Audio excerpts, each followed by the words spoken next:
Ulit mga kabayan.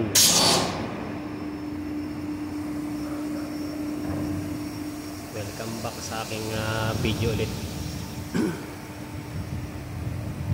Ito yung sitwasyon naman ng planta namin ngayon. Natatapos lang ng ulan, maputik pa. Hindi pa natatapos yung concreting ng civil.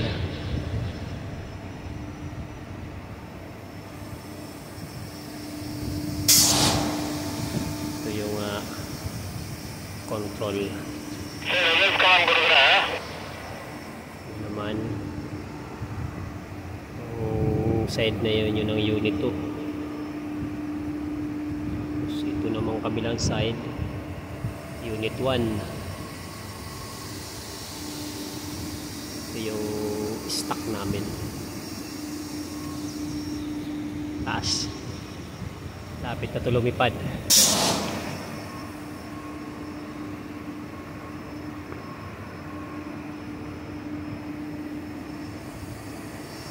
Bali, ito nga binubuo ng 1,200 megawatts.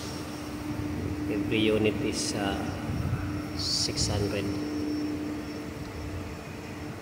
Tapos yung part naman na yun, yun yung ESP, electrostatic precipitator. Tapos yung isa naman doon sa likuran nitong building na to is FGD, flow gas sa dissolved station. Yan yung boiler. Tapos yung kabilang side naman boiler din, yung unit 1. Tapos sa likuran yan nandun yung turbina namin, yung turbine. Tapos yung doon naman sa part na yon, naandun yung RO, yung reverse osmosis.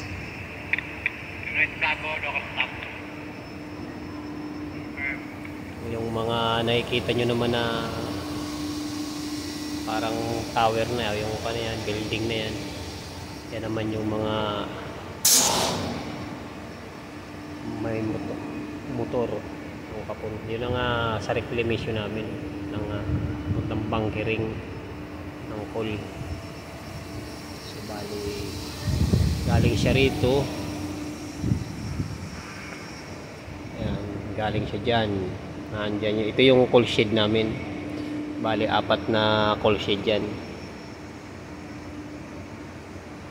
1, 2, tapos yan doon 3, tapos sa kabila 4. So bali yan ang kumbiyor ng coal na. Tapos papunta dito, ito sa taas sa baba ko. Ako umulan, tapos punta nga doon, ulan, tigil ang ulan. Punta muna ako rito, umulan na. Umulan. Yan at naulan. Yun, umulan na naman. Ito yung raining season dito, month of October. Bali ang kwan dito mula pa noong July, nag-start yung month of July, pag-ulan na siya. Pero yung klima rito napakainit pa rin kahit na sobrang lakas ng ulan. Gawa nga siguro na masyadong polluted ng bansa na to.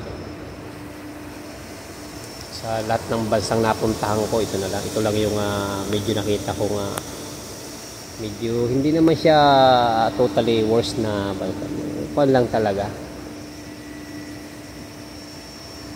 sa kanilang siyempre, alam natin naman lahat, bansang Bangladesh.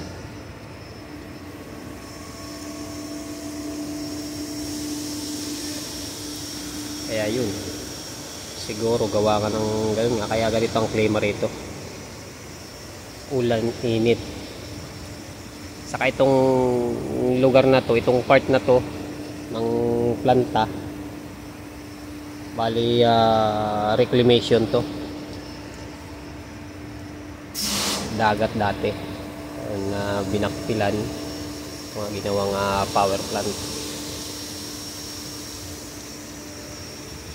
Bali malaki ang area na to ng planta. Bali hanggang nakamalayo na yun. Tapos punta pa doon sa kabila na rin na yun, napakalayo. Kaya tayo rito.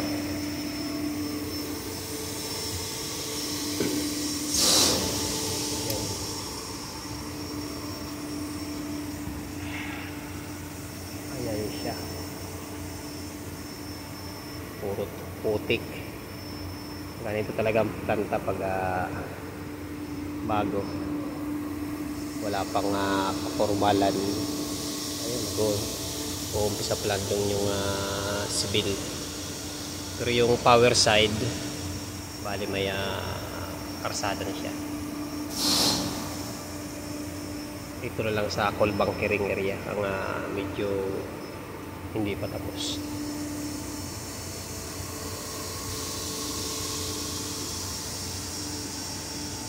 Ganito lang ang buhay namin dito. Trabaho. Yan naman talaga ang buhay ng OFW. Benjamin. Trabaho, uwi sa kampo, tulog, kain, ligo, trabaho. Yan lang ang rotate ng buhay. Ganun lang. Benjamin, please come online, Benjamin.